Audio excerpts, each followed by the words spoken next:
Hello, everyone. Good morning. Welcome to Positive Vibes. We have a lot of things going on today.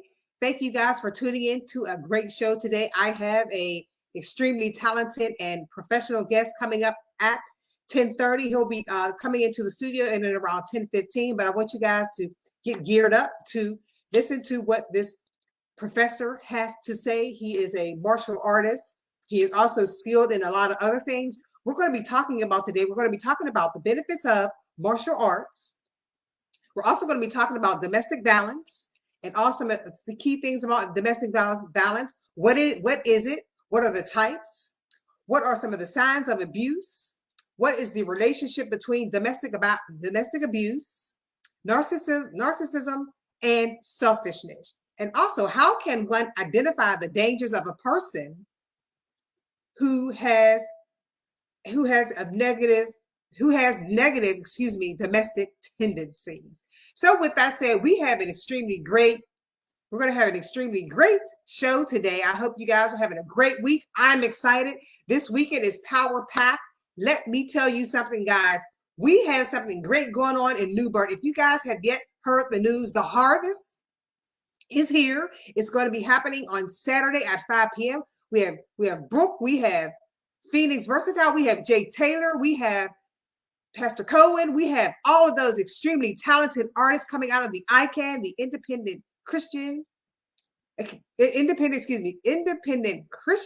Artist Network. We are going to have a fabulous time at Day Spring Christian Center at 1246 Pollock Street tomorrow at 5 p.m. You don't want to miss this free concert filled with love, filled with positive music that's going to impact your entire soul, can impact your entire being on tomorrow. Ladies and gentlemen, I want you guys to stay tuned.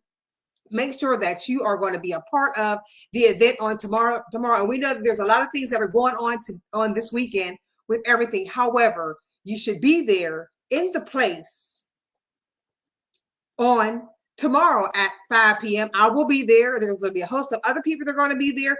We want you to support not just the artists that are out there all throughout the world, but make sure that you support your local artists that are in your neighborhoods, because they're going through the grind and they have been doing amazing things. And you know what?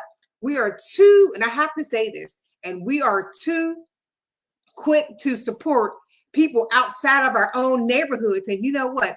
There's reasons why some people don't come back to their own neighborhoods, because they may be feeling some type of way because they didn't get support from just the people that are in their neighborhood. However, people are always out there, they're always out there, and they're spending hundreds, if not tons of money on artists that are outside of the neighborhood that they don't even know. You have went to school with some of these people that are in your neighborhood and that are doing great things in the music industry. They are right here in your backyard singing. They are right here at the grocery store that you go to, getting, not worried about tons of security. They are at home with their families. They're at home with people just like me, just like you. And you know what? We need to support our local artists that are independent, doing the thing, and also lifting up God throughout their work, because we know that God is a God of everything and he can do anything but fail. Y'all, I am just extremely excited. I have some great music that's going to be coming up for you guys who don't know, or you may know, but I want to make sure that by God's grace, the platform that God has given me, that I help you to identify yourselves with these great talented artists right here in the New Bern, North Carolina area. I have Pastor Cohen Rogers' song coming up, Give It to You. And ladies and gentlemen, if you haven't given it to God, you need to give it to him. It's not just by listening to the song, but just because he is the one that knows everything that you're going through. And you know what?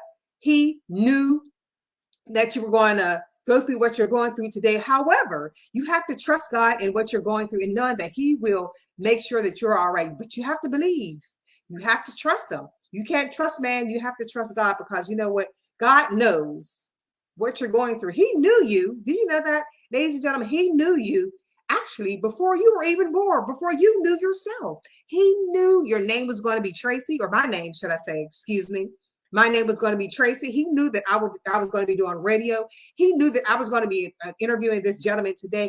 He knew that Pastor Cohen Rogers was going to write that song, Give It to You. He knew that Everything that you're going through today, he knew it all. So, ladies and gentlemen, I want you just to give honor to God on today because He is our strength. He's allowed us to see one more day. And you know what, ladies and gentlemen, excuse me, if you haven't yet given God thanks for allowing you to see this new day, you should think about doing so, because you know what? We still have the whole day, to get through on today. And you know what? We have to make sure that we love on God because He is loving on us. So with that said, ladies and gentlemen, I want to invite you into this room with me. And you know what? We are just going to have an extremely great time today. I am going to be doing some things behind the scene as I am the producer, as God has made me, should I say. I don't want to take any granted for what God has done for me and also what God is doing for you guys. You know what, ladies and gentlemen, we have to make sure that we give God glory for everything that He has done, everything that He is doing, and everything that He has saw fit for us to see and do. You know what, ladies and gentlemen, God is just an amazing God. You know what, I'm just truly thankful that He saw fit to see me through another day. He watched over my house. He watched over as we slept. It wasn't the alarm. It wasn't the neighbor. It wasn't the police officers that drove back and forth. It wasn't, the locks on the doors. It wasn't the locks on the doors. It wasn't a lot of things. However, He saw fit to see you alive on today. So with that said, I want you guys to just take heed to what God is doing in your life, and take heed to what He's doing in your children's lives. You know what? God is just a great God. And you know what? We're going to have a fabulous time on this broadcast on this morning. However, I want to make sure I play a song for you. And as I play this song, I'm going to move to the side because I want you not to focus on me, but to focus on the minister of music, Pastor Cohen Rogers, who wrote the song and also did the music for the song. I want you to focus on him. Focus on this song, and I want you to let that soak into your soul today, to give everything to Him. And and not just your everything. I also want you to make sure that you give your tithes to the church, give your offerings to the church, and give your burdens to Him. So with that said, I'm going to move to the side really quick, and I am going to allow this song to minister to your hearts and to your soul.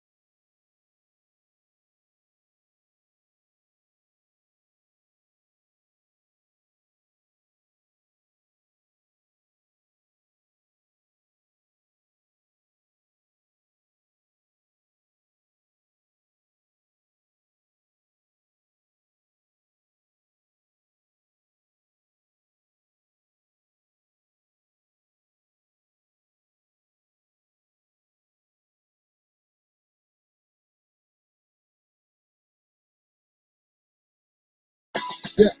See, when everyone walks away, you're the God who stays. Why I'm always running to you. I decided I'm a good at you. Because I got the love you say do.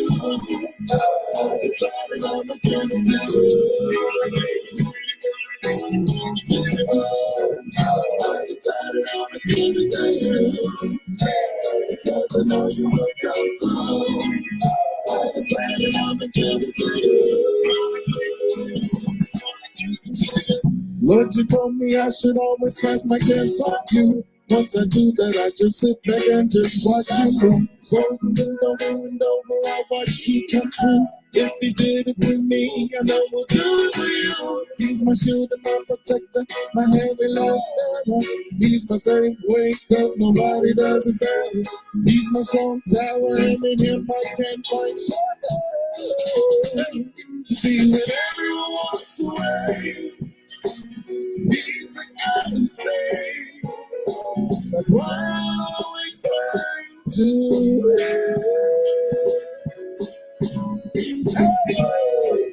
I decided I'm a kid again. I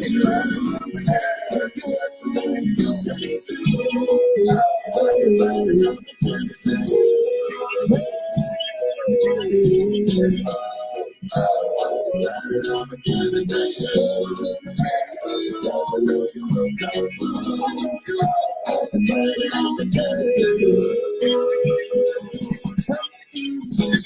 This battle is not mine, it belongs to you. This battle is not mine, it belongs to you. This battle is not mine, it belongs to you. This battle is not mine, it belongs to you. This battle is not mine, it belongs to you.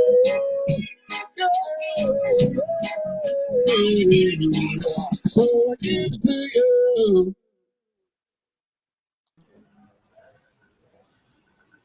Hey, ladies and gentlemen, I have Mr.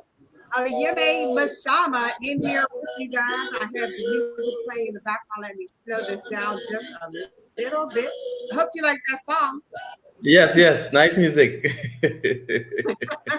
We were jamming in here. I am so sorry, and let me first apologize for the header on this morning. We had made changes, and it didn't accept the change. However, let me be the one to say that Oluyemi Mashama was the president of America's SKBR, but now is just the president of Trinidad and Tobago JuJitsu Foundation. So I will say that he resigned the other day. However, he is still president of and doing a great work. So, young man, let's talk about martial arts. Let's talk about all the things that you have been doing. You're not a camera shy. You're not one that has not been in front of the camera before. Actually, I have a clip of you on a show, and I'll show that once we get finished with the broadcast, broadcast, so we can focus on what we got going here. And you were actually on Channel 5 talking about being a crime analyst and all those great things. In Belize. Yes, I got that.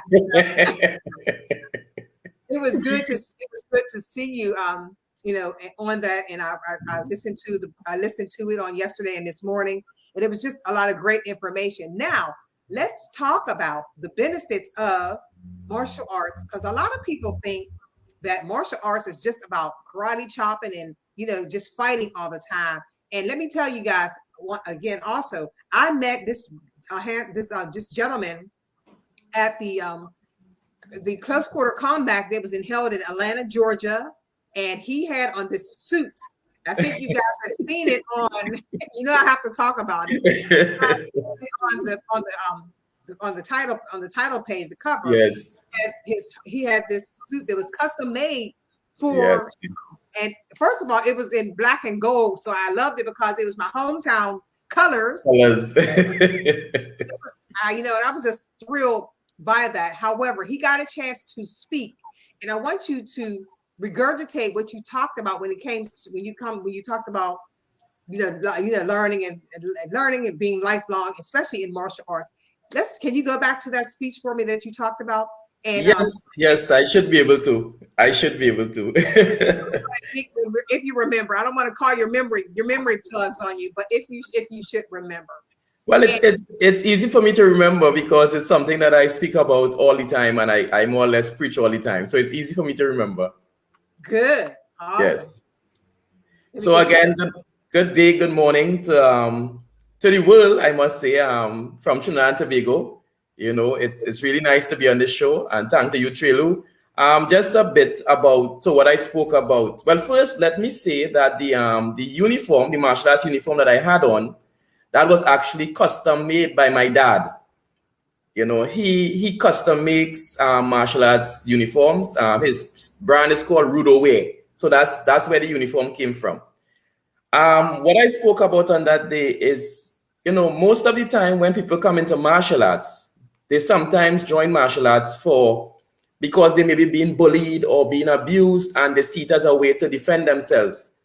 And then when you get into it, you realize that martial arts is really a holistic thing. It's not just about the physical. The physical is only actually 10% of the martial arts, but the other 90% is the mental, spiritual side of it.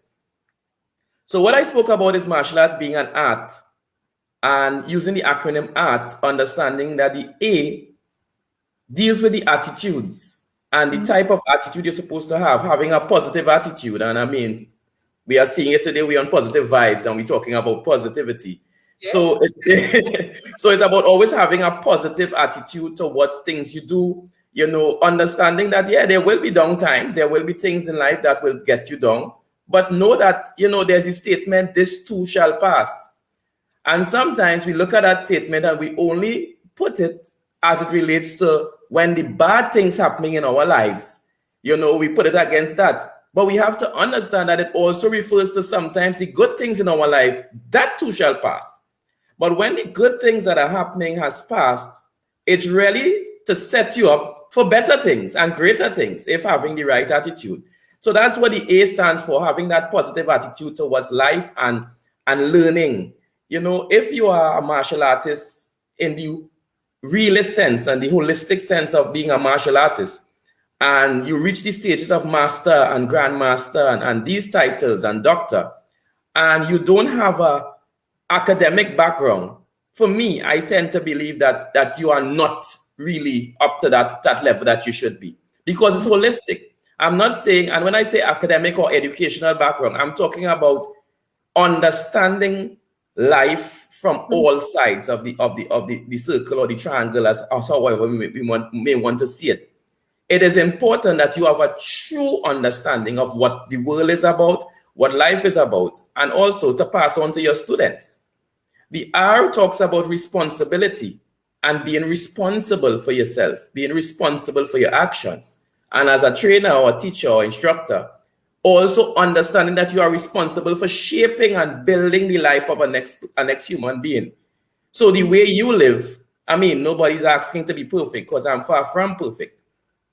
But you have to constantly work towards building that internal man, that internal human, to always be as close as possible to what people expect from you as best as possible. You know, just bring that across. Try to grow, try to always be able to share something new or positive with your students. And then the T stands for trust. I mean, the trust goes both ways. You have to trust in yourself, trust in your creator, and also understand that you have a lot of persons that are now trusting in you. Trust in yourself. You know, sometimes people join martial arts because they have low self-esteem or things like that. Martial arts builds your confidence. And I could more than talk about that because of where I came from. So martial arts gives you that confidence that you understand, hey, I can be somebody good. I can be greater than just this. I don't have to stand for this abuse. I can do good things in life, and I can be the face that people, you know, people want to follow and people want to be like, at least in some way, or they would want to try to surpass where I'm at in my experience. So that is more or less what I touched on when I was there, speaking about the art of martial arts. And that attitude, responsibility, and trust. Wow. So what inspired you to go into martial arts? I know you've got some police background as well. What inspired you to go into martial arts and also you being an instructor? My dad is actually the person that inspired me to join martial arts. My dad has been in martial arts for over, I think maybe over 50 years by now. You know, he started at a very young age. I think he started when he was like somewhere around either 12 or 11 or something like that. He started years ago. So automatically, I was born into a family of martial artists. I mean, I'm his oldest son, and I was born into it. But also, being his oldest son, I was born premature, one, and my mom was told that I would not survive. And she said, that is not going to happen. He's going to survive. Mm-hmm. And, you know, yes, and it happened that way. So I was born in it. So I would always say I was the weakest of all the children when it came to martial arts. I remember having some experiences, and sometimes I felt like I really let my dad down and I embarrassed my dad because of, I guess I'm good, beat up in my younger age in martial arts. But again, it's about having that positive vibe and wanting to be and wanting to do better and wanting to fight to be better. So I continued to train. So I started martial arts at age 3, actually. I would say that is where I remember starting. I may have started long before that because I would always be with my dad on the dojo and otherwise. But I would say I started at around 3, where I remember.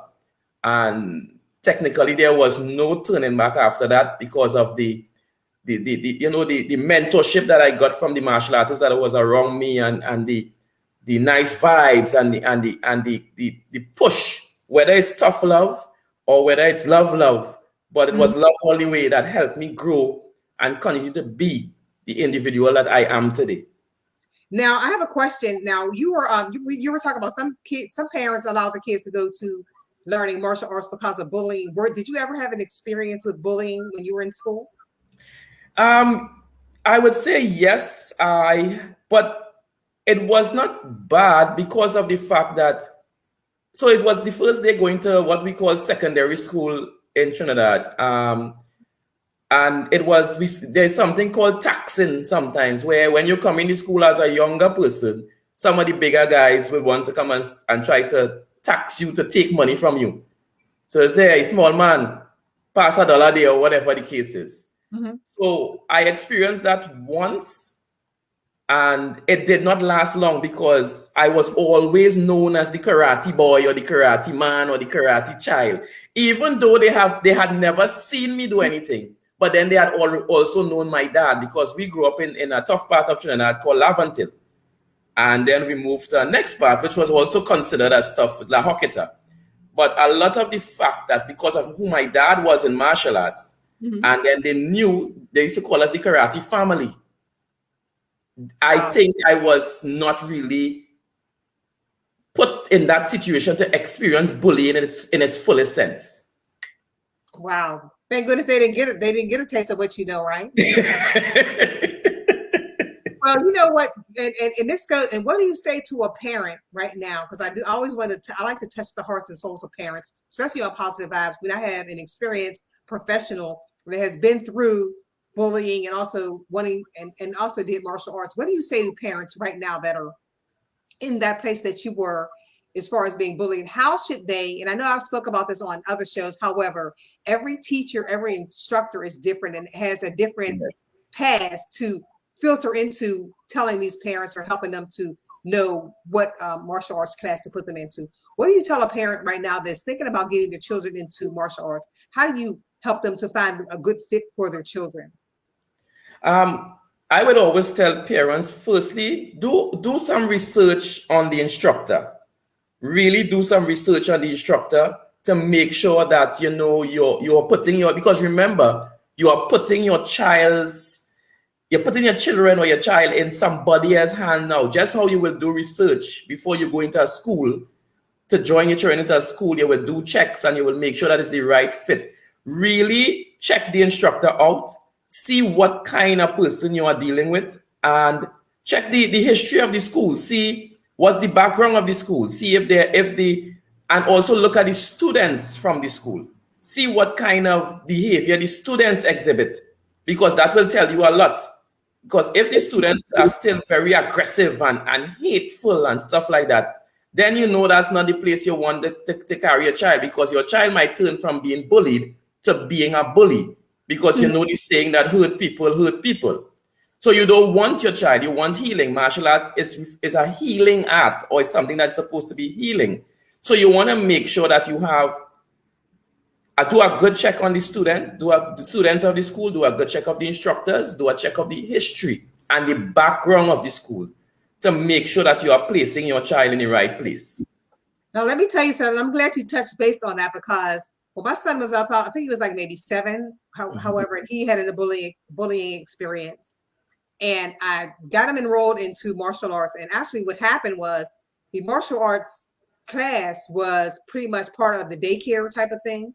Yeah. He was involved in. However, the times weren't as bad as they are right now. No, yeah. I went to work and came back to pick him up. And what I noticed was I was in the parking lot very ready to pick him up. and the door to the martial arts studio was wide open. So here I am as a parent. My son is inside the studio. My son is inside the studio. I get out my car, walk straight on into the studio, go get my son. And I'm thinking like, wait a minute, hold on. If I can just, I mean, they knew who I was, but nobody at the door guarding the door for somebody, you know, like you go to daycares, they say they give you a code or something like that to get in. Yes. Nobody there. And I'm thinking now, if somebody wanted to walk up and just go grab my son out of the school, and he was patiently walking with them because they kind of told him that, oh, I got some candy or whatever the case may be. Yeah. He could walk out with them. Where was the instructor? I said, you know, that was the day I said, you know what? This is not the classic. You're not going to continue classes here at this school. So now, and in all honesty, I wouldn't have known that unless I was actually there. So I think parents also need to go visit the school.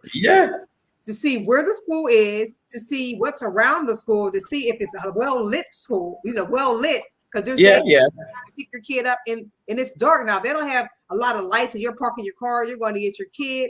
You and your kid could be a victim to something that could go on outside if it's not a well-lit area as well. So we were able to touch base on that. Now let's talk about the mentals of martial arts on the kids, children, and the parents. Let's talk about that, because some kids, you have to be on the mental level to receive what you're receiving in a martial arts world, because you can't have your mental be off and go into martial arts because you may use what you've learned incorrectly or the wrong way.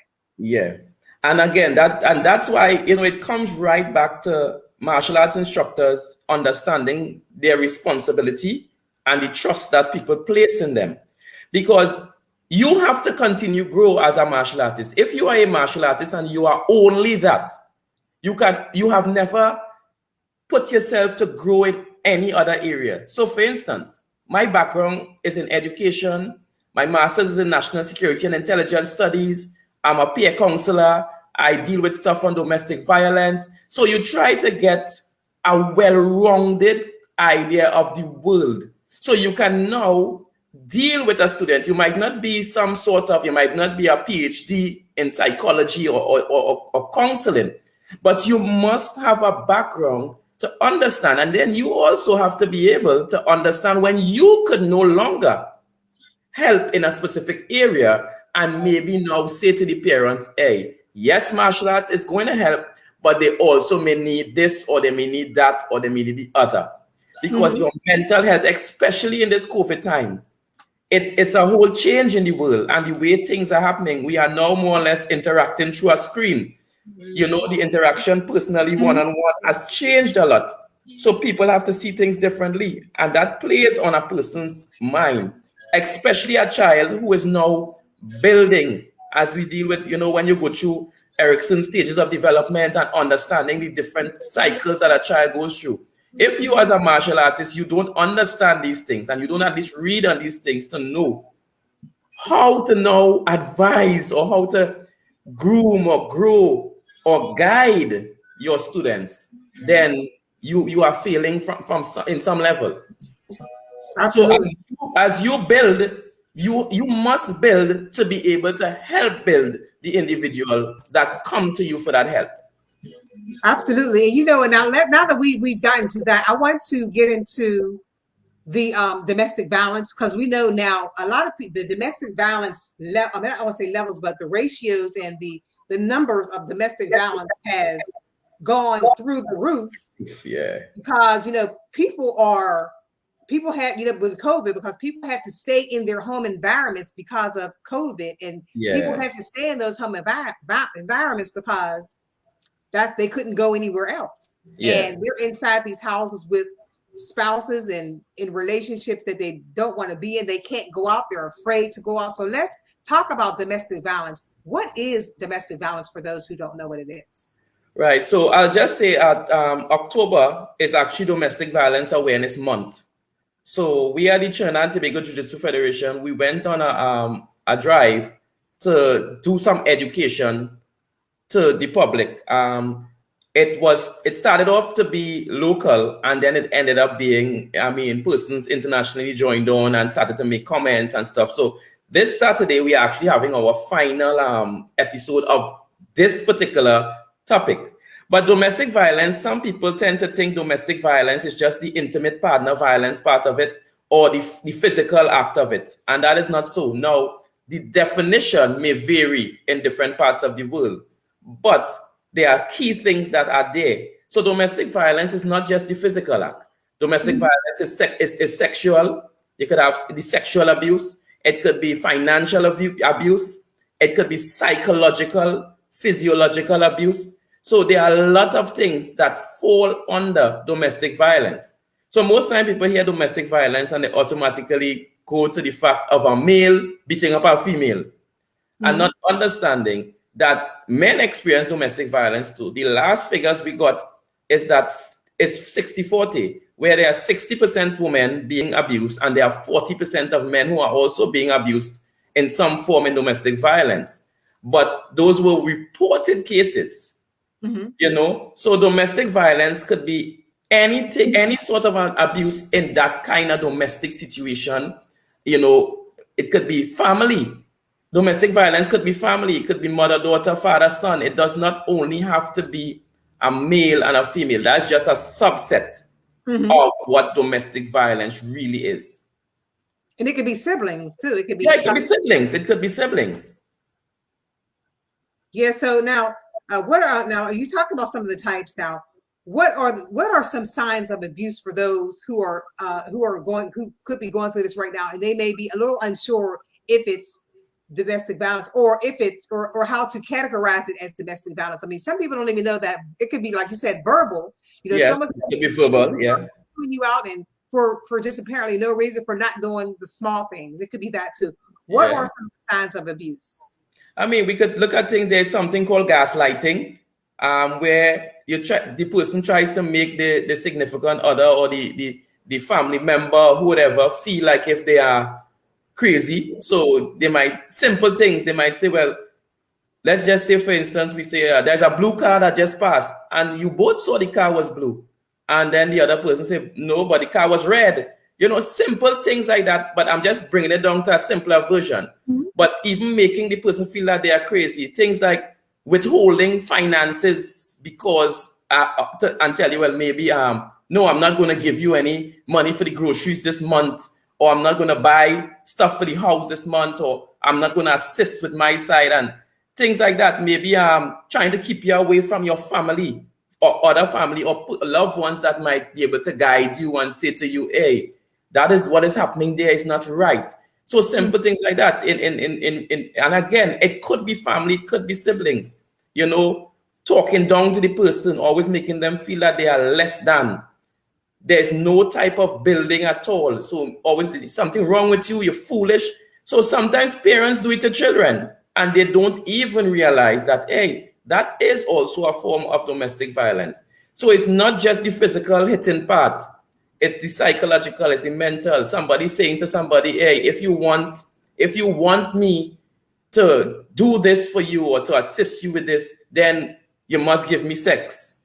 All those are types of domestic violence abuse that people sometimes go through and not even realize that they are going through. Or even the reverse, where somebody is saying to them, hey, if you want this, if you want a sexual experience, then you need to do this for me to do it with you. Things like that. All those things are forms of abuse.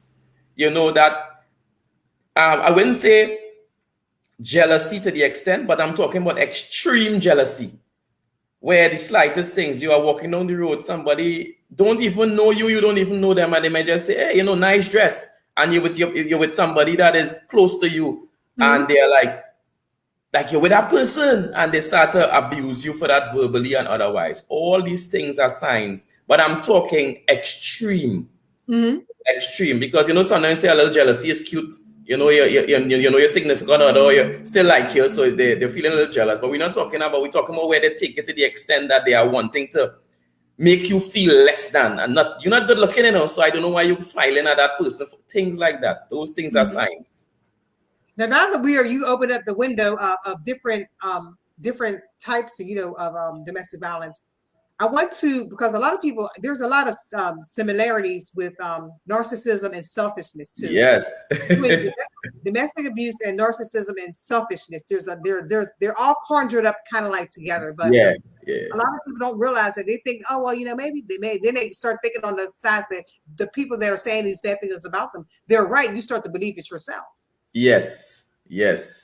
And you even sometimes reach a stage where you start making excuses for the person's behavior because you are trying to convince yourself. So you start making excuses. You know the behavior is wrong. Something about it does not feel right to you, but then you still start making excuses towards and for the person and stuff like that. So all that, it's a lot of internal work an individual has to do to, besides getting external help, but you need a lot of intrinsic motivation to it.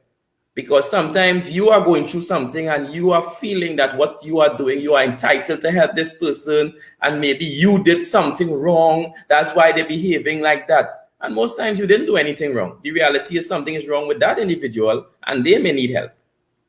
Absolutely. Now, I know this is kind of far-fetched to ask this question. However, you may know a little bit more and how we can do this. How can one identify the dangers of a person who has negative domestic tendencies? That's kind of hard.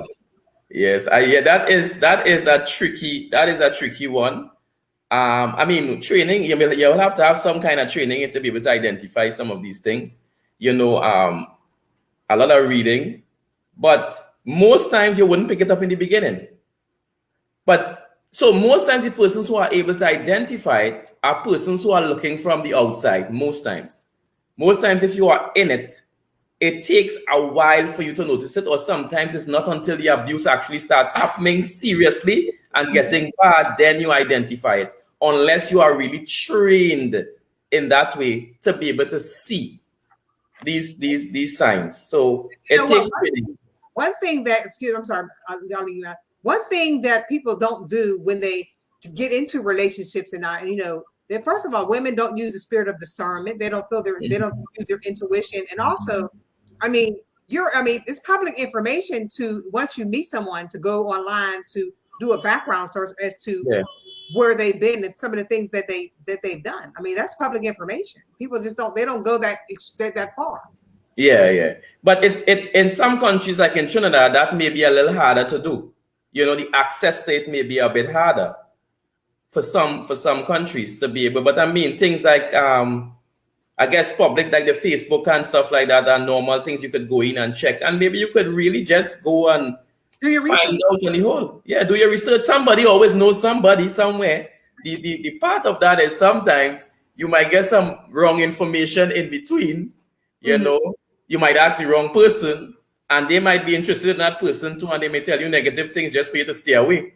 But again, research is important. Really check the person, check out, and take your time. Take time to learn the individual. Don't rush into things. And pray. Well, prayers is important. That is very important. That's spiritual connection. I pray every day. One thing that people really don't realize, the power in prayer. I mean, sometimes you can pray about something. Not sometimes. I'll say, when you pray about something, you really trust God that He's going to answer your prayers. You pray for things, and I know I have. I've prayed for things, and I'll see some things happen. Like, wow, are you? God will be like, you prayed, you see, and I'm like, it kind of blows my mind. So I do that prayer works. Now, I don't want to get off on a tangent as to what we were speaking about. However, let's talk about the line of defense. Let's talk about crime in America, crime in corporate America, and what people can do as individuals inside corporate America to try to be their own self-defense. Again, one of the first things I tell people is you have to understand that self-defense and self-protection and personal safety, if you watch the main word there, the first word of all these statements, it starts with you again. You have to be able to identify that, there is a problem. And then now try to figure out what are you going to do with this problem, or how to help or fix the problem. So I always tell people, most persons, guess what? They have burglar proof on the windows, they have fences around their houses, they have alarms, they have dogs in the yard, all these different things. What do you have on yourself? What is your personal safety mechanism that could help you? And most of the times we have our personal weapons, our hands, you know, your legs, headbutts, all these different things. But you must train this. You must train these things. Train and understanding situational awareness. What is that about? And one of the things that I want to, that I use a lot to kind of bring this in a nice, neat package is color codes. Color codes was developed by a guy by the name of Jeff Copper years ago. It's somewhere in the 1960s or somewhere like that. And what it did, it uses colors to break down the environment and our relationship with the environment. So we have color code white. And this is the individuals who are totally unaware of their surroundings. They go about the place just willy-nilly, not realizing that there are dangers, there are threats. They can't even identify it. And that is having a victim mentality. So then there's color code yellow. Yellow is where you are now aware of your surroundings. Your situational awareness is on point. You observe. You are not paranoid.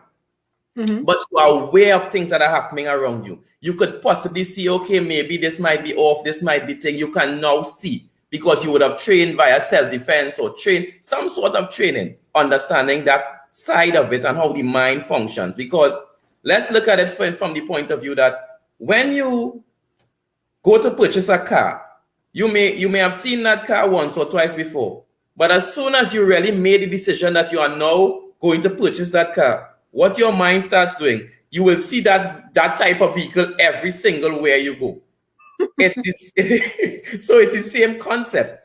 If I start focusing on my environment a lot more and the possible threats in my environment, then it becomes easier for me to identify and maybe avoid it. So then we move to orange. Orange is where, because I'm in yellow, I am now able to identify possible threats. And either if I have to deal with it, or if I can avoid it, I avoid it for my own safety. And then we move to red. Red is where I could not avoid it. I could not avoid the threat. So now I have to deal with the threat. But guess what? If I have to deal with the threat, then I must have the tools to deal with the threat. So if I did not have the training and understanding, you know, that guess what? Hey, I may get in a scenario. It's not that I'm saying that I want to get in one, but I may get in one. So what am I going to do if that happens? So red is where the threat is happening. You are in the fight. It's going on. It's live. It's direct. It's there. And you have to be able to deal with it. And then we have one final color, which is black. Black is the persons who are in white. They're totally unaware. And then they are placed in a situation where something is now happening. And they have no form of defense mechanism. They never placed anything. They never did any training. They never cared. They never even watched a video to see maybe how to throw a basic strike. So now they're in a situation where it's all out panic and war. And it's just crazy and chaotic. Yeah, you don't want to be there. So that is one of the methods that I simply use to give people, to guide people on how to really and truly be aware of crime and what is happening. Because what we fail to realize is that the criminals are training. The criminals are training. So sometimes we want to say, you know, you hear people say, I don't want to do martial arts, that aggressive, violent thing. And martial arts is far from aggressive and violent. Martial arts teaches you not to get in a fight, but you are prepared if you have no choice but to defend your life or someone else's life. And I tell people, I like to use this quote also. I will train like my life depends on it, because it does.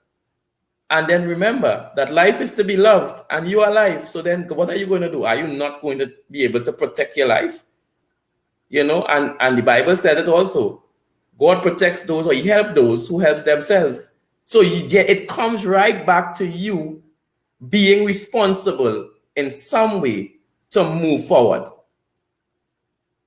You know what? And, you know, let's talk about videos too, because I know we know that YouTube has a huge amount of videos that people go on and try to learn these mechanisms of martial arts and all these type of things. However, what the people don't understand is when they're watching these videos, the picture is really flipped. So when they're talking about punch with your right hand or punch with your left hand. If this person is dominant on the opposite sides, it's not going to work that way. You know what I mean? Yes. So Yes.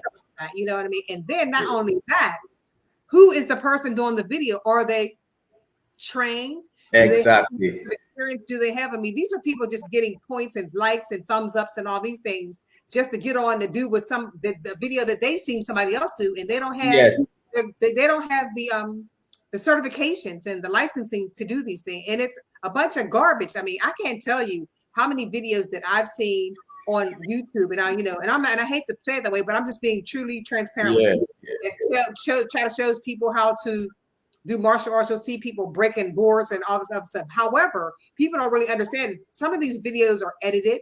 Some of these videos are really not true. I mean, some people are breaking boards. Yes, they are. I mean, my son broke a board when he was doing martial arts. So I've seen it happen. However, I've seen also where people have edited videos to make them look like they are really real. I mean, you contact these people, you send them your money, and it's bogus. Yeah. There are a lot of YouTube instructors. It even have instructors who watch YouTube and come and teach. And again, that's where you have to do your research on the instructors and stuff like that. Because yes, it's possible to break board and bricks and all these things. I would have done a lot of those things. But again, unless you have an instructor there to guide you and really explain to you, because the purpose of breaking boards and bricks and stuff like this is really to strengthen and to build the physical part. Remember, a person learning is broken down into 3 areas. We have the psychomotor, we have the cognitive, and we have the affective. And if people don't understand how to build, so breaking the boards and all these nice things for demonstrations and all of these things, that is building the psychomotor skill. But then you have to build the cognitive too, because your mind now has to be able to function in the real scenario. So then what training? So we train in a dojo to prepare for a fight in the real world. So how can we bring the real world into the dojo? And that is what most people feel they cannot do. How do we bring that reality? Because we can't do the techniques for real in the dojo. But how do we get your mind to understand in a real scenario, this is how it will be? So you have to try to bring that stress, because we know stress is both negative and positive. You have distress and you have eustress. So how do you build an individual's mental to prepare them for a distress situation using eustress? And these are some of the things that instructors have to learn. How could we bring, without hurting, without damaging our students or whatever, how could we prepare them for that? And then building the attitude, the right attitude. How could we get them to understand that it's not about going to fight immediately? Maybe we may have to try to talk them. But in trying to talk them, what you are actually doing now is setting up yourself and preparing yourself for the real fight if it's happened. Because positioning, understanding the angle of 45 degrees, understanding what is the person inside position, or understanding how all these things, the danger zone, how do we focus the zones that we are, zone 1, zone 2, zone 3, to know if you could reach the person, if the person could reach you, all these different things. You need that in-person experience. So you have to be very careful what you look at on YouTube. I mean, I see people now just putting up their hand like this and people falling down. I saw a recent video where guys were resting a knife on the instructor hand and the instructor just doing like this and they're falling down with the knives. And I'm like, and they have big classes. That is the thing that worries me. That they actually have big classes. How does that work? But you know what too, Oluyemi, you know what, also when people watch those videos, they don't even think about the possibility of, in a lot of those videos, it's just a solo attack. They don't think about the person that's coming to attack them that has maybe 3 or 4 other people planted in that area of the attack. Correct. Just in case. So you have to be not only ready to fight one person, you have to be ready to fight about 5 or 10. Multiple persons. You are always fighting multiple persons. And the next thing is, who in a real fight punches, leaves their hand there for you to do about 1,000 techniques as the instructor, and then just stands there? I mean, who comes at you, chokes you, leave the hand there, and then leaves you for you to do 1,000,000 techniques in reality? Now, in teaching in the dojo, you break it down. Of course, you break it down first for the person to understand the steps. But if you just leave it at that level, so I see dojos where all they do is the techniques are only trained stagnant. Even when they practice the blocks or the strikes, they just practice on one spot. That is crazy because the fight is fluid, it's flexible, it's dynamic. A fight does not happen. So I always train students when we are training to move, to be looking around. So even though I'm dealing with this and you want to end that situation as quickly as possible. So the body breakdown into 3 striking areas. We have the primary, secondary, and high risk. In a dangerous situation or a distress situation, your strikes are only to go at high risk striking areas because your life is at risk. You can't be wasting time striking and setting up an attack. You don't have time to set up an attack in real. You have time to disseminate and to break down that person, dismantle that person. Not disseminate, dismantle that person. And maybe it's some form of dissemination too. Because when I'm giving you, the strikes that I'm giving you is to teach you a lesson for your behavior. Absolutely. So it's a different mindset. And a 30-second fight is a too long of a fight. It's too long. It's definitely too long, especially with the same person. You want to get that person out of the scenario as quickly as possible and move out of the area. So one of the first lessons I normally teach students when they come, I tell them, okay, so you're getting your first lesson today. And I will say, okay, run to the door and come back. And they'll be like, what is that? I say, that's your first lesson. You have to be able to run. Because sometimes the fight might be so dangerous, or it might be so many people. I mean, this is not a movie where 10,000 people are attacking you and you're just doing, no, this is real. The streets are very unforgiving. You're not doing you're not doing backflips and jumping off a garbage can and jumping on the roof and coming back down and doing all that to fight. That's for movies. That's for entertainment, not for real life. Not for real life.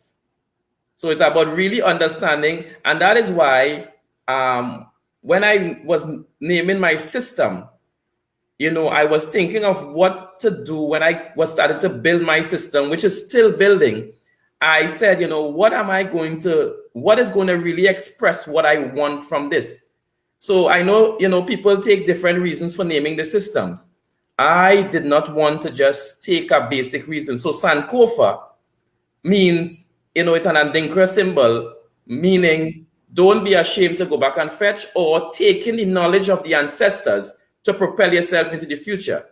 So for me, I said all the martial arts and all the training that I've done over the years, I've had really good people, pour into me.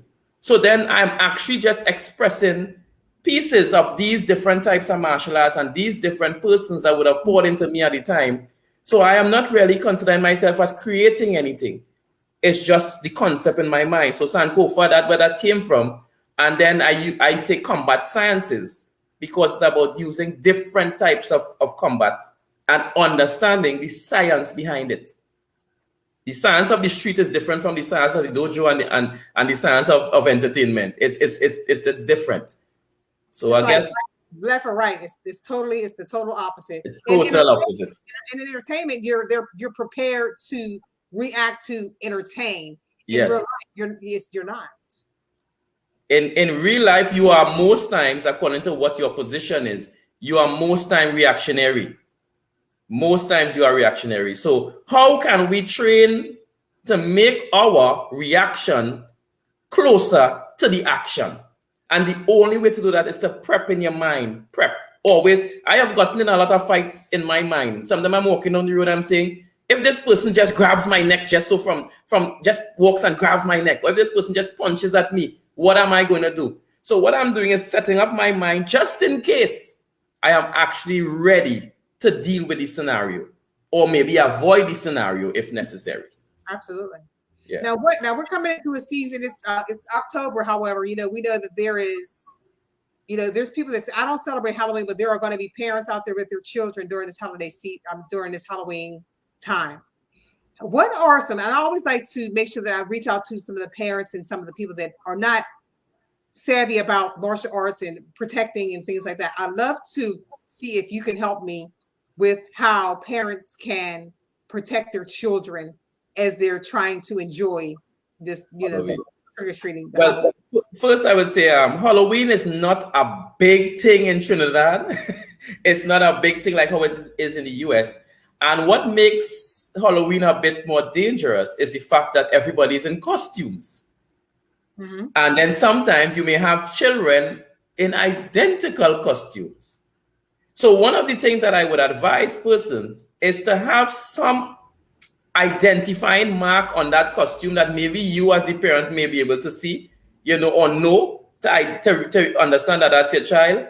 As best as possible, I would say go with your children, keep them as close as possible. Of course, you must, as you said before, with the dojos, you must know the areas that you are trick-or-treating in and all of that. Understand the persons in the neighborhood. And I think one of the things I would tell people with that is make a list of the houses that you actually want to go to, because you may have an idea of who lives there and what kind of culture or what it is there, instead of you just do it randomly, because you may end up in a situation that you really may not have prepared for. So as best as possible, prepare a list, have an idea. I mean, I don't know to the extent how it works, but maybe you could even set up in such a way to have discussions before with the persons that you may be visiting, so they could know, okay, myself and my 2 children are passing, we are going to come through at certain times. Now, the children will still experience it as being a random experience, but you as the parents will know that, okay, a lot of this was planned before. So even if I'm going in a different neighborhood, maybe I can go before and make links with some of the persons over there to have an idea of where, what, and always have a plan, have an emergency plan for if something medical happens, have an emergency plan for any little thing. Put plans into place for if something happens to your vehicle, if the child gets injured, things like that. And also what I want to do, I do want to add, and this is the Holy Spirit is bringing to me to speak about this. Also, you can walk down streets and it can be very, very dark. You can walk and there's high bushes and things like that. People can be hiding behind high bushes. They can be hiding behind big walls and in front of people's yards. They can be hiding in cars that are sitting on the street. So you want to stay close to your children. Very close. Don't allow them to go up on people's porches by themselves. They can be snatched into the house. What are you going to do then if your child is already snatched and they're pulled into the house? Correct. So all these things you have to. So like in Trinidad, I remember when I was younger, my dad used to always say, when if I'm walking on a lonely street, always walk in the center of the street if it's lonely and there's not much traffic, cars passing, so that anything has to happen, anybody has to come, they have to come into you. So you have to be aware. Your situational awareness has to be on point. You're operating in copper code yellow. You have to be aware. So yes, as much as it's fun for the children, you have to understand as a parent, you have an extra responsibility and duty to make sure, if it means holding their hands, and try and manage your groups. If you are going with a big group, make sure that there are other adults with you, because you may not be able to handle 10 children by yourself. So if you're going out with 10 children or whatever, make sure at least there's 4 adults, 5 adults that are with you. The bigger the group, more adults to manage the group. Absolutely. And it's my understanding, and let me know, am I correct? You'll be coming here. You'll be in North Carolina in April. Is that correct? Yes, I'll be coming to North Carolina in April for Dr. Taylor's event. Yeah, so ladies and gentlemen, he'll be here in North Carolina. If you're watching this broadcast and you want to possibly, let's say, have him come by your corporation or your church or whatever the case may be, to learn some self-defense tactics, and also help you with some criminal analytic things for your business. Oluyemi, I'm gonna let you talk about what you do in the corporate world, as well as how you can help organizations with being a criminal analyst. Yes, so as it relates to the corporate world, I do a lot of personal safety and self-defense training for big agencies in my country. So there's some, and outside of the country also. So what they will do is bring me in, and I'll do threat assessments. I'll train the staff in personal safety and give them that understanding of what to look for, things that, customer service, CSR rep sometimes, how to identify or how to get an idea when it's time, if you have to give a report, how to identify the person's height and size and different things like that. Things to look for from before. And so my work is, I spent 18 years in the Trinidad and Tobago Police Service. Now I work at the National Security Training Academy, in Trinidad and Tobago, where I'm responsible for training in all areas of combat sciences as it relates to firearms, defensive tactics, battle, handcuffing, self-defense, all these different areas, threat assessments, tactical communication, because even the way you talk, and tactical communication is not just for law enforcement. There are different types of tactical communication. We have tactical communication for law enforcement.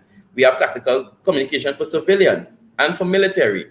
So all these different areas. So I mean, yes, I do training anywhere that I'm requested. I will fly out there, find my time, and come, because as Shade said, she saw the interview from Belize and stuff like that. So yes.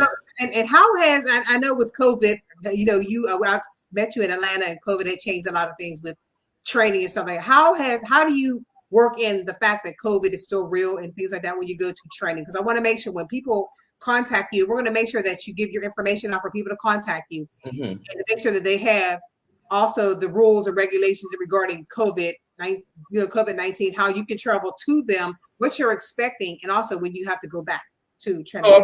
Of course, all COVID protocols must be maintained, because Trinidad recently opened back its borders. So my first trip was actually to Atlanta. It just worked out in the nick of time that our borders opened back just in the right time for me to come out there. So of course, we want people wearing their masks as best as possible, sanitizing, social distancing. What I do if I come to train companies, I try to pair persons up to limit the exposure amongst each other. So if we are doing any physical stuff at all that involves a partner, we more or less have one partner close to. So if there's any tracing to do, contact tracing or anything, we had an idea of who that person was interacting with. Of course, I would want to make sure that persons at the event at least had some sort of PCR testing or antigen testing to say that they are negative. To me, I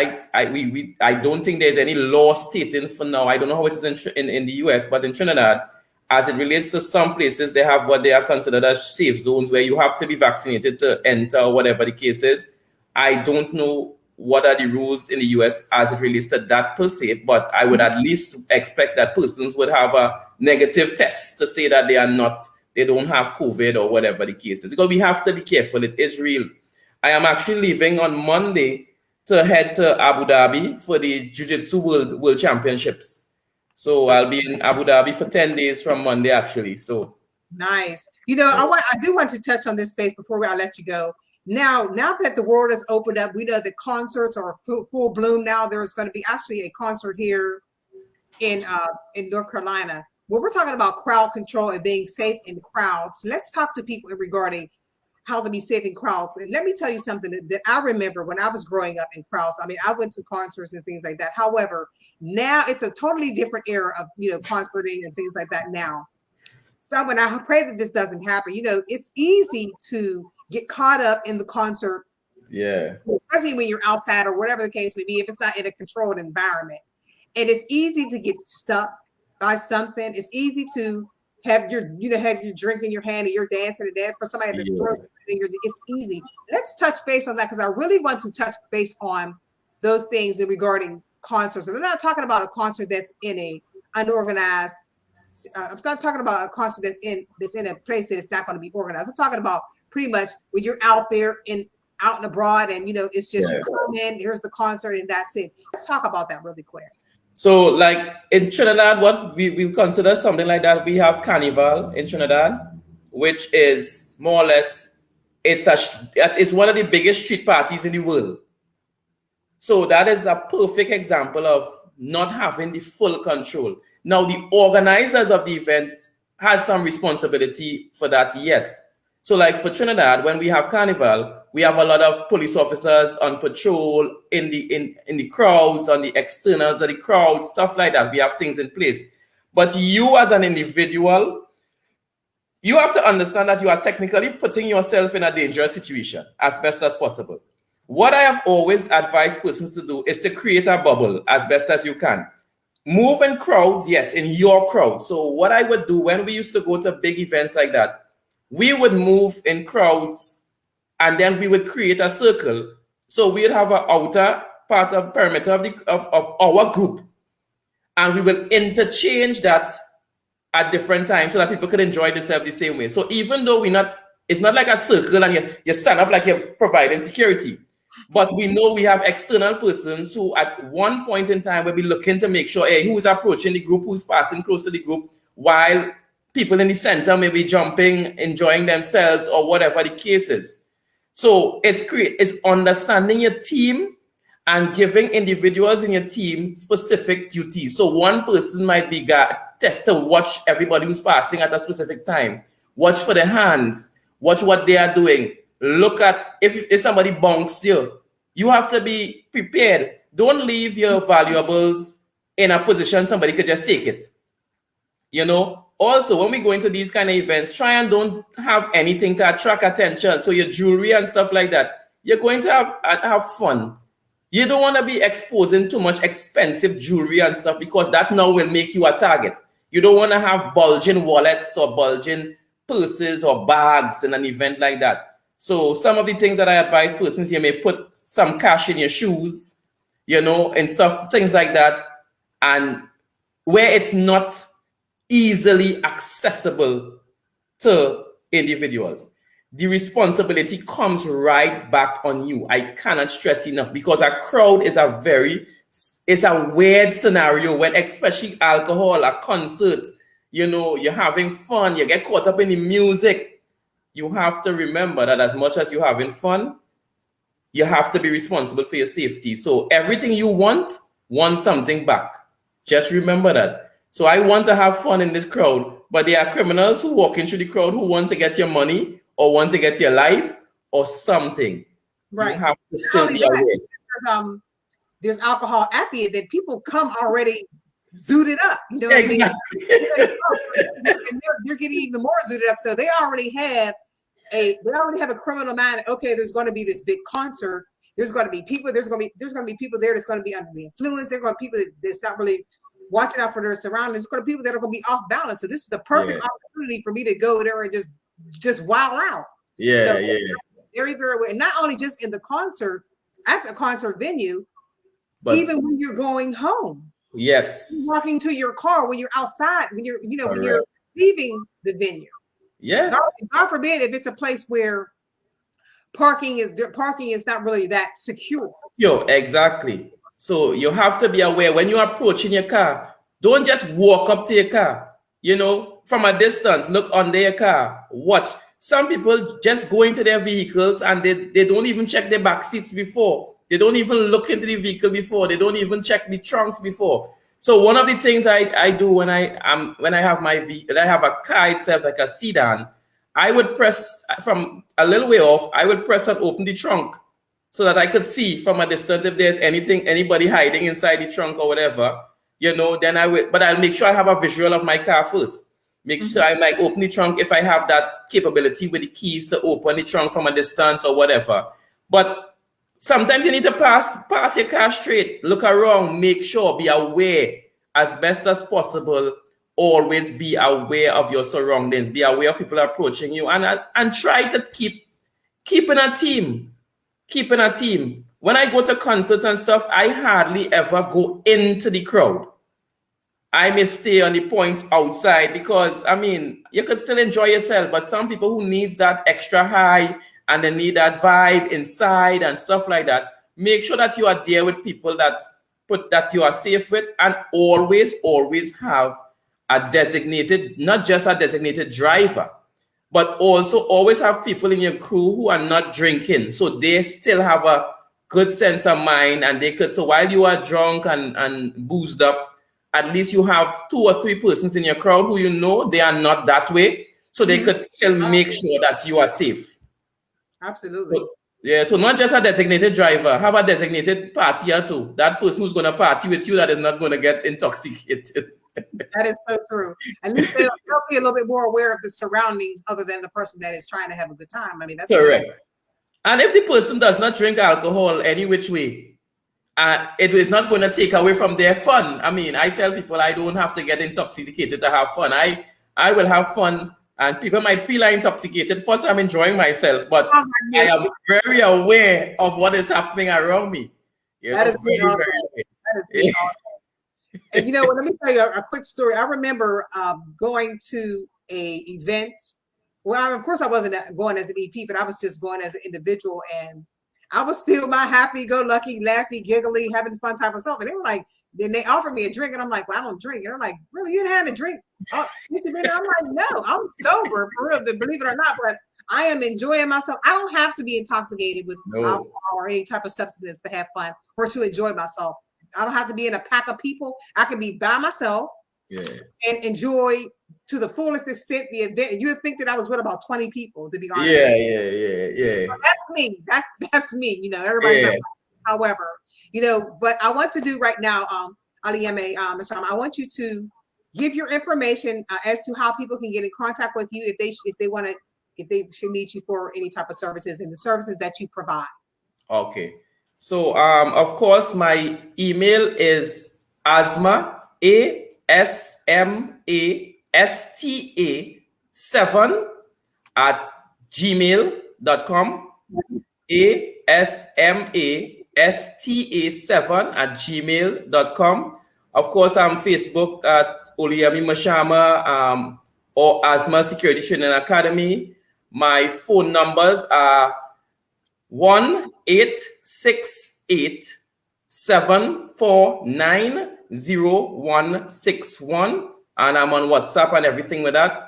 And also 1-868-334-ASMA.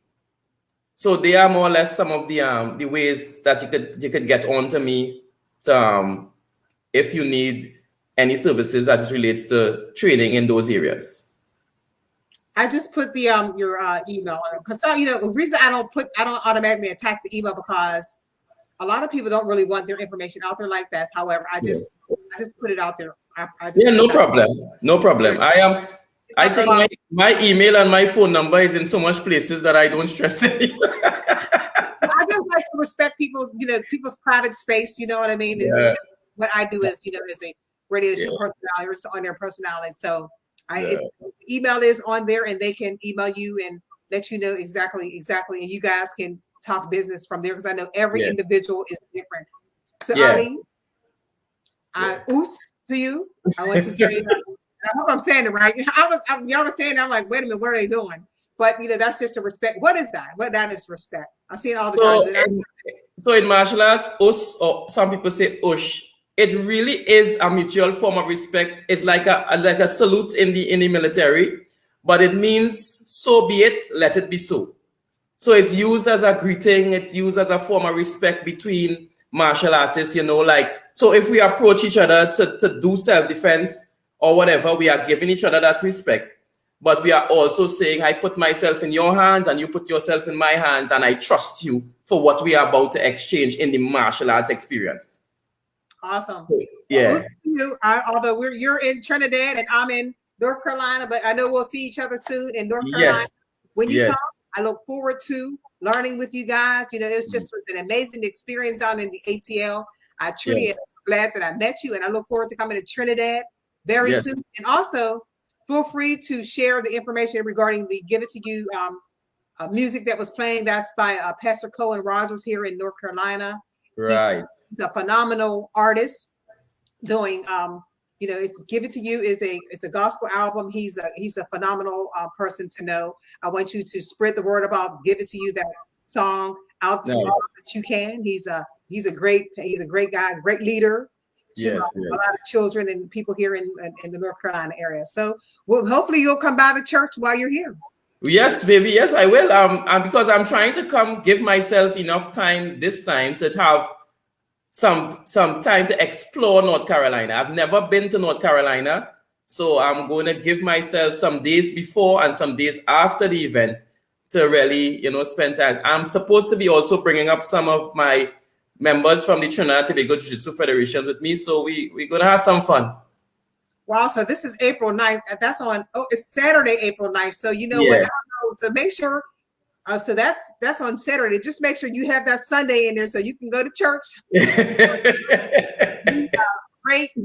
team of leaders, and also you'll meet Cohen Rogers himself. And you know what? You can probably get a CD. His the song is available on also on all music platforms. Okay. I look forward to seeing you come by the church and get a mighty word, and you're going to be truly blessed. I will. Day today, I'll make sure I get this back to you in good timing. Have a Yes. good day.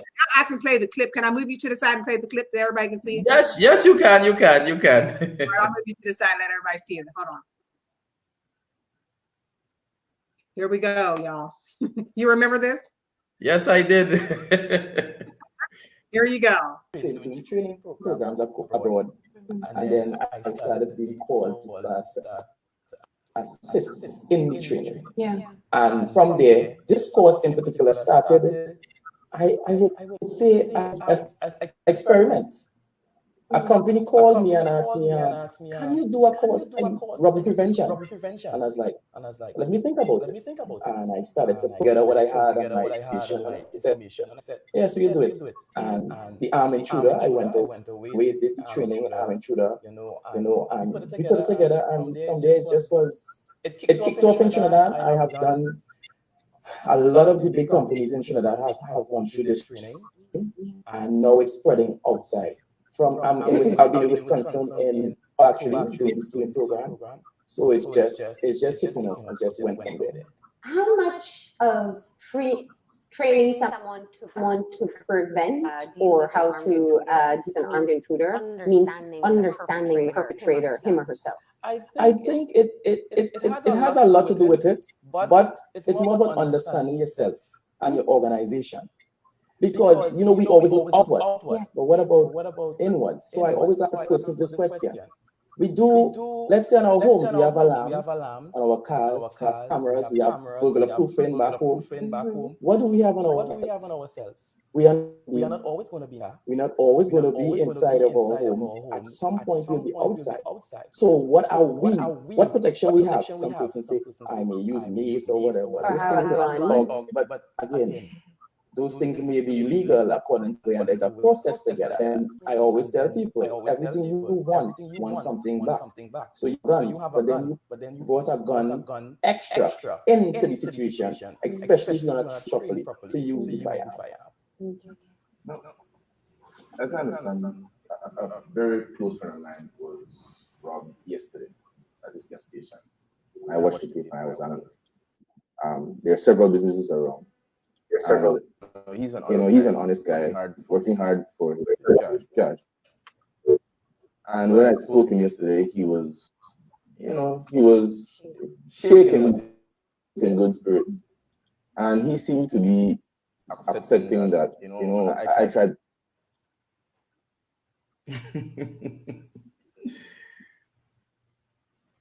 There you go. Well, do you remember that? I'm sorry.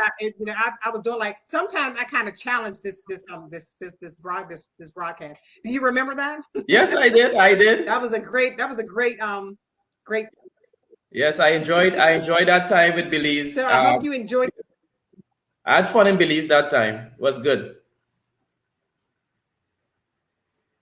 Nice. So where have you? So let's expand your. So where have you traveled, and where do you look forward to traveling to? Well, Dubai was one of the places that I was looking forward to traveling to. So I'm getting that experience next on Monday. So that was one of the places. I look forward to going to places like India and Africa. Of course, I want to experience some of those, that experience from that side of the fence. Most of my travels has been honestly for work.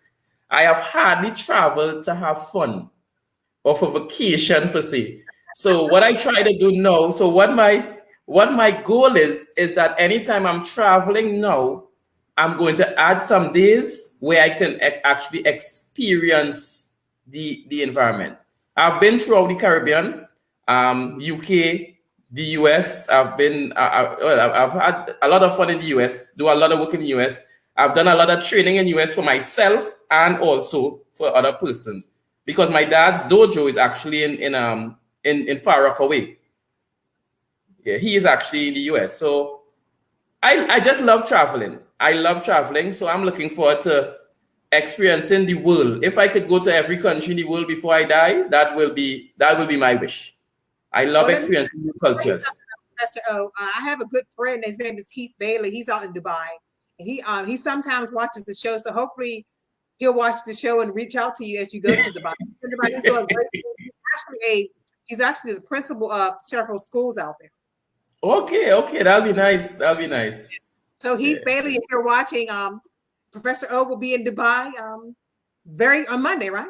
Monday, yeah. Monday. So hopefully you guys can get together, you can meet, and hopefully send me some pictures. And you never know what may happen. There could be, hey, God in this. You just never know. Have an enjoyable time. Try to take some time for yourself. I know it's about work, but try to take some time. Eat your lunch in your room or something like that.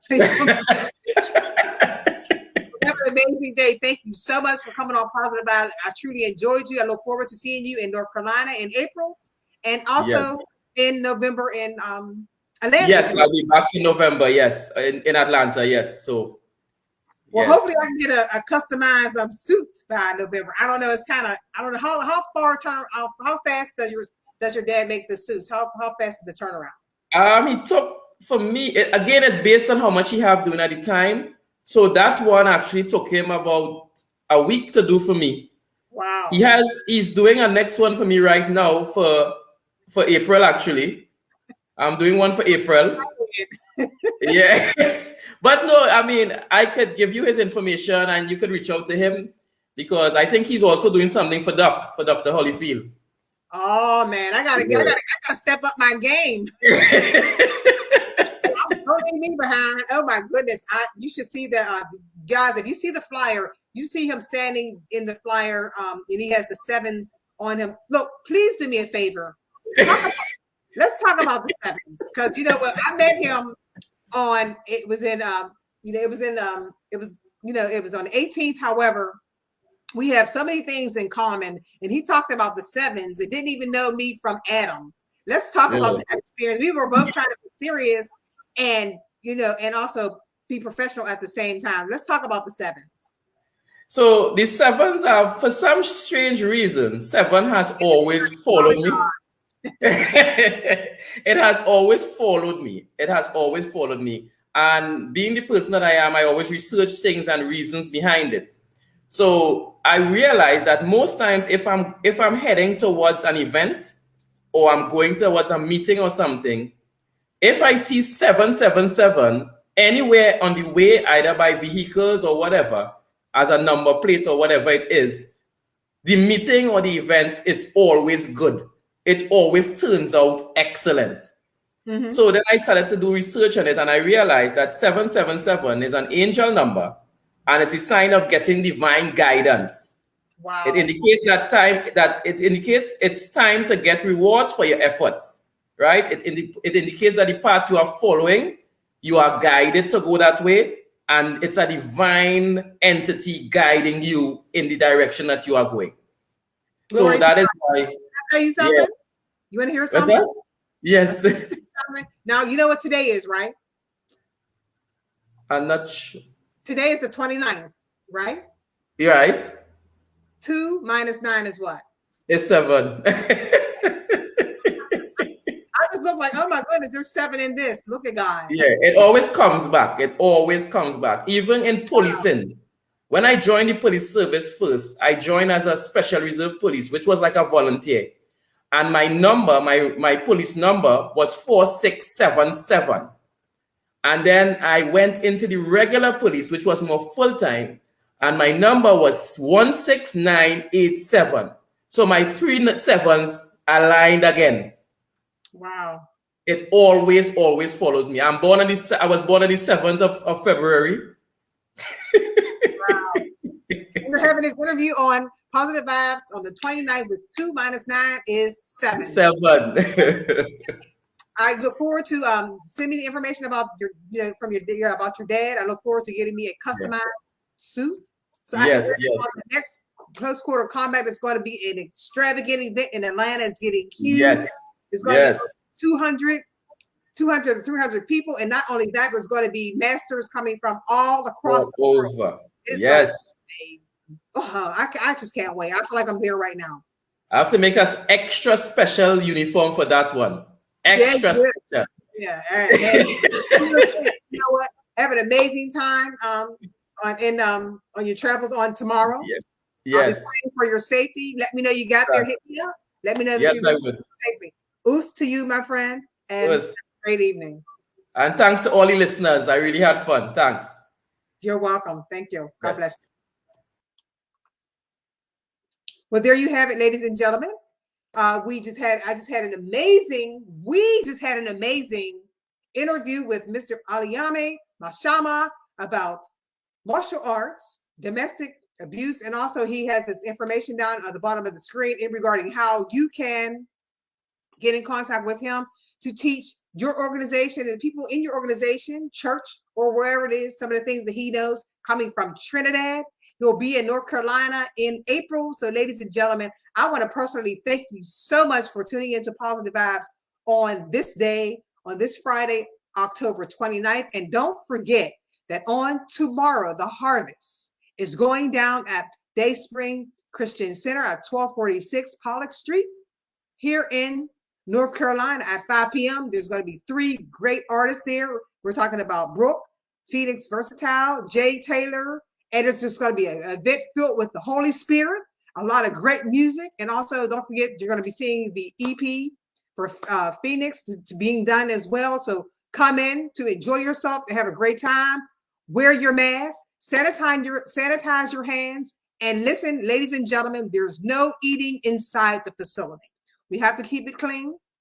And that's just what it is. It's not like you're going to a movie and you're going to have popcorn. So respect the building, respect the leadership of the building, and respect the bathrooms, respect the outdoors of the building, the parking lot. Make sure that if you are parking outside and if you're eating outside, make sure your trash is maintained inside your car.